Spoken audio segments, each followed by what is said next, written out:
Have you ever just experienced that sinking feeling when you realize that you are capable of so much more than what you're currently doing right now?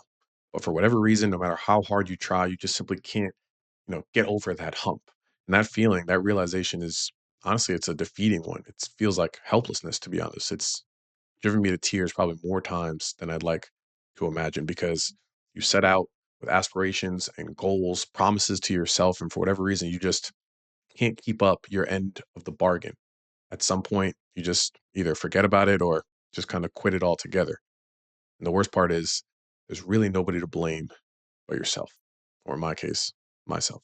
Those of you who don't know me, my name is Kyle Cairo, graduate of Northwestern University, one of the top institutions in the United States, and former professional athlete for the Dallas Cowboys as a linebacker.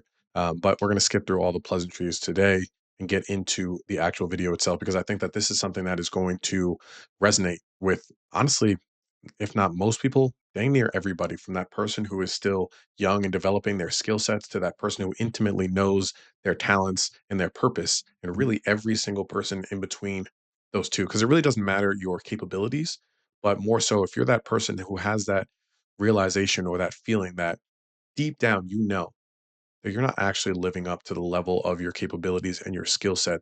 And honestly, I want to call that almost the gap from where you can maximize all the talents and opportunities that you've been given and where you're currently living and operating at and trying to close that gap as much as possible. And even looking back at my own life, I had a major gap for a majority of the situations that I found myself in, even from the onset. When I was younger, I was somebody who naturally relied on the gifts that I had been given. Things just came easy to me, whether it was studying, whether it was sports, relationships, friendships. I didn't have to necessarily try too hard because most things were just innate in me. And to make it even worse, I also had people that I respected and revered, adults as well, whether it was coaches, teachers, my parents, the parents of other teammates would tell me all the time, "Oh, yeah, Kyle's going to play in the NFL." And at the time, I was a little kid and I was like, "Oh, I didn't even recognize that that was a possibility." And I'm fortunate that that's a goal that I was able to accomplish. But it wasn't until other people recognized my potential that I started actually taking those things seriously. And this continued as I got older as well, whether I was in high school with AP classes that I never really studied for or just did the homework, hours before class was about to commence, or even at the college level when I was playing football, I wasn't necessarily somebody that was getting in extra workouts, watching extra film. And ultimately, I did end up paying the price for that once I got to the NFL level and, talent was raised. But when I really think back on it, there was never a period in which I was actually maximizing the talent that I had been given. And honestly, that haunts me. I remember as a kid, and I guess my father still says it from time to time, even now, but he would say to me, be willing to do what you have to do now so that you could do what you want to do later. And honestly, I was always trying to take the path of least resistance. For whatever reason, it didn't always necessarily land when I was a kid, but now that phrase echoes in my head from time to time. And people say it in a different way now, which maybe you have heard, but they'll refer to it as choose your hard. For an example, you're either going to work out or you're going to be unhealthy. Either way, they're going to be hard. Would you prefer the one in which, at least you're sculpted and living a healthy, elongated life? Or would you like the one in which you're unhealthy and are going to have complications later because you didn't want to put in the work of today? And even now that I'm not necessarily playing sports, there is still that maximum, the gap, and where I'm currently living. Even in the corporate experience, which probably many of us are actually finding ourselves in, there is almost like a loop. And I recognized this quickly when I started working in corporate America because I was actually transitioning from football, in which you have so much more agency and freedom outside of, the season, in which you could actually choose where you want to go, what you want to do. But right when I transitioned into corporate life and I only had, 20 days off, all of a sudden I was like, wow, my freedoms are capped here. Am I going to put in the sacrifice and the work ethic in order to potentially get myself out of this situation? Or is this going to be the loop that I'm going to find myself in for the rest of my life? And let me explain the loop. The loop is I want to start a side hustle. I want to get a little bit of extra money and ensure that I can get to financial independence at a younger age. So I put out the plans, I start the thing, and I want to build the thing, right? But the issue is I still have a 9 to 5. That honestly, it's probably even longer than 9 to 5. I'm getting up at 6 in the morning, trying to work out, eat breakfast, shower, hygiene, all the things, then commute to work, then work till 5 p.m., then have to commute back. Then I still need to cook dinner, have a social life, and do all the things. By the time in which I am actually sat down in my house and ready to work on that side hustle, well, I'm exhausted. And in fact, not only just am I exhausted, now I feel like I deserve to relax and I want to relax because I do recognize that I've worked hard. So I'm going to do something that, stimulates me in a way that is rewarding. I'm going to scroll, I'm going to watch something, I'm going to unwind. And then from that 5 to 9, where I'm supposed to be working on my side hustle, and it ends up being more so that I'm really just placating myself in order for me to be relaxed and ready for the next day in which I'm going to have to get back into my 9 to 5 grind. And then I'm going in this loop, this cycle for months. And then I realize, wow, I've actually accomplished nothing. And the cycle repeats itself when I then, again, at some point in the future, decide, you know what? Yeah, I need to start that side hustle again. And man, I found myself in that place for entirely too long with the words ringing in my ears. Am I going to do what I have to do now so that I can do what I want to do later? And even now, at 31 years old, I've been able to accomplish a lot. But again, it's not about what I've accomplished because everything is relative to your capabilities. And I know that I'm capable of so much more than what I'm doing today. And that experience, that frustration, really, that helplessness of, man, am I ever going to change my circumstances? Am I actually going to put one foot in front of the other? Am I going to see progress? Am I going to be inspired? Am I going to make a difference in my community, in my family? That honestly brought me to tears. And I think what actually drove me to that level of emotion was just prolonged stagnation, especially when I had set out to do things such as create YouTube videos, entrepreneurship, and also to move back down to Dallas and out of that New York City rat race that we talk about. That took me over 4 years to accomplish. So imagine feeling like you're in a place that you don't belong in, where you know that you should be somewhere else and your desires and your purpose is really wrapped around things that you're not currently doing. Especially for me, I want to be a person that's impactful, not only just for my family or for my community, but also for God's kingdom. And I know that in my heart, I was being moved and my heartstrings were being pulled to actually empathize with those who are suffering far more than I am.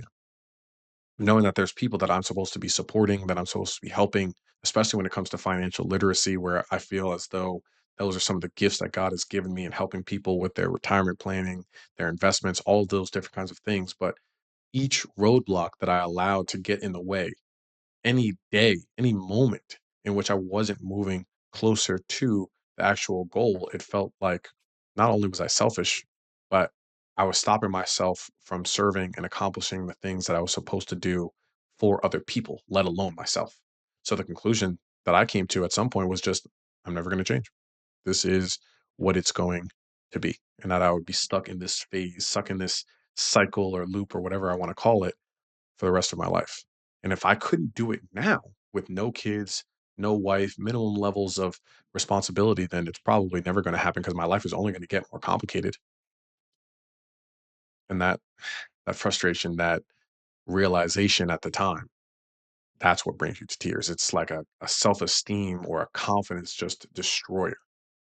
And that had been deteriorating multiple times over long periods of times as well. So I felt as though I was stuck on a hamster wheel with no ability to get out and actually run my own race, not just moving in circles. There's a lyric that comes to my head every now and then from one of my favorite artists. And in the song, he's talking about one of his good friends who ended up actually dying to gun violence. And his good friend was talking to his daughter. And he said, I had dreams once. My eyes had a gleam once. For those of you who don't know what a gleam is, it's kind of like a light or a hope in his eyes, his dreams and aspirations. And when I hear that, I don't know why, but I just think about how many people at some point that hope fades, especially when they come to the realization of the responsibilities and the realities of this world. Opportunities fade. Honestly, they run out of time, and the things of this world end up taking priority over those goals. And it's truly a shame. And then I reflect on my own life. somebody who has been fortunate to have opportunity after opportunity after opportunity. And to be honest, that kind of makes it worse because that means I'm squandering them. If I was somebody who didn't necessarily have those opportunities or come from the best circumstances, okay, fine. But each of us have had at least one or two, and we need to find ways to maximize them. We can't allow that twinkle in our eye, that gleam to go out. And that's honestly the thing that kind of scares me, even for my own life. I don't want to be in a position in which I'm alive, but I'm not necessarily living. I'm effectively just waiting to die. And that thought, again, that's one that brings out emotions. But I'm hoping for you that it actually inspires change. Recently, I've been fortunate to have or really reach my breaking point in which it was just a major wake up call. And it actually took place while I was at my corporate job. I know we've talked about that a little bit, but within my first months at JP Morgan, I had two people that I revered highly say similar things to me. One was my boss, in which she told me that I'm not going to be in this role long. And I was like, well, first of all, I just got here. I don't even know my left from my right. And you're telling me you already see that effectively that this role is beneath me and that I'm going to have aspirations to continue to climb up the ladder. And then for my coworker who sat right next to me, within the first month, she asked me, well, do you like doing this kind of stuff? Because I'm a little bit nervous that this role is beneath you. I was like, okay, yeah, I mean, I don't mind doing these things, but after I stopped thinking about that, I was like, wait a minute. We have the same role. And I know you think highly of yourself and you're in this role, but you look at me and you look, I guess, at the talents or how I come off or whatever may have you, and you think that this role is beneath me, which means that both of them are thinking more highly of myself than I'm thinking of myself. So if it's obvious to others again, like it was when I was a child, why isn't it obvious to me? So within a couple months, I just said, I quit. I quit. I need to put myself potentially in a position in which my back is firmly against the wall and I have no other decision but to move forward. Because, like everybody else, I still got bills and things that I need to account for. But now I'm no longer going to have any excuses. I can't say that I'm exhausted or I'm lacking time and opportunity. I moved away from my family. So in reality, it's just me and a small light in the back of my eyes, remembering that I have things to work for, things to accomplish, and more importantly than me, is that there are other people that I am purposed, positioned on this earth to serve. And where am I now?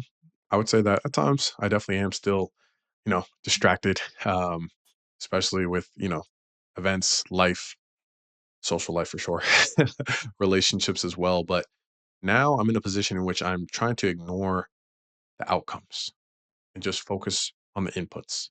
Don't get too involved or worried about where the cars may fall, or in sports, we would say where the ball bounces.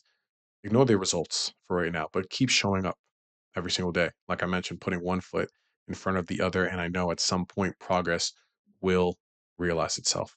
With my focuses being church, creating content, starting a business, and I'm already on the way, especially for the last one when it comes to helping people with their financial futures. And if I was to think back, 27-year-old me would be like, finally, finally, because there has to be some light at the end of the tunnel. And I think he'd be relieved that finally we've taken the steps and now we have no more excuses. So, with that being said, I want to close this video out just reminding everybody that all of this, I've talked about corporate life, I've talked about sports, all of these things are relative based on what your capabilities are, nothing more. Those where your talents are and the way in which you are developing them and making sure that your maximum, what you're currently operating at, is as close to one another as possible, eliminating that gap. That's the most important indicator, not our talents, not our intelligence, not our opportunities, just simply that relative to where we were positioned, relative to our circumstances, that we are making the most out of our opportunities. We never want to feel or say, I have more in me. I could be doing more. No. And making sure that we have that light in our eyes, that gleam. And again, as my father would say, doing what we have to do now so we can do what we want to do tomorrow and in the future. So with that being said, I really appreciate all of y'all for sticking with me through this video. As you guys know, I try to minimize the amount of cuts, retakes, and all the different kinds of things. I do have some notes from time to time, but really, there's a lot of stream of consciousness here. So I do appreciate you sticking with me. And I know that this is going to apply to you in some way, shape, or form. And we need to do our best to continue to fight the good fight. Other people are counting on us. As you guys know, please feel free to not only just follow and engage with me on social media, but also message me, send me topics, conversations that you guys want to discuss further that I can do some research on as well. I'm more than happy to dive into those things on a consistent basis. So, with that being said, praying for y'all. Have a great day and God bless.